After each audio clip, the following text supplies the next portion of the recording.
Industry में convert करने का बहुत बड़ा मौका उनको।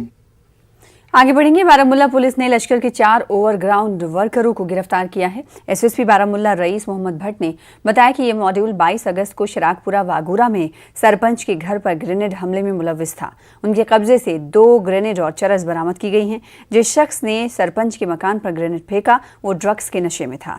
एक पाकिस्तानी हैंडलर अली भाई उसे कंट्रोल कर रहा था।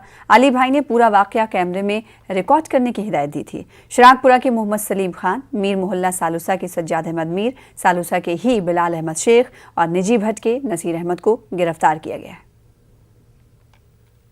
इन्वेस्टिगेशन के दौरान अब ये सामने आया है कि इसमें जो लश्कर-ए-तोयबा है उसका एक मॉड्यूल जो है जो वहाँ पे एक्टिव था, इन्होंने ये कार्रवाई जो है अंजाम दी।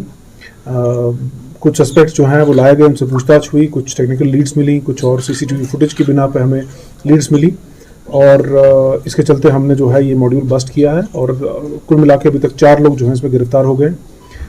इनसे 2 ग्रेनेड और कुछ ड्रग्स, चरस वगैरह भी रिकवर हुआ है। तो केस में एक बड़ी इंटरेस्टिंग बात जो सामने आई वो ये आई कि जो मेन ग्रेनेड थ्रोअर था वो काफ़ी तरीके से OGWS ने चूज़ किया और उसके अपने सफ़ों में शामिल किया। वो ऑलरेडी एक ड्रग एडिक्ट था और उसको ये काम अंजाम करने से पहले 3 चरस के सिगरेट जो है वो पिलाए गए। जो ड्रग है वो मदर ऑफ ऑल इविल्स है और इस जो मंशियात हैं और ऐसी जो बाकी समाजी बुराइयां हैं, इन चीज़ को यूज़ करते हुए भी अब टेररिस्ट आगे चल रहे हैं। वहीं पुंछ में LOC पर मारे गए दरअंदाज के पास से बरामद हुए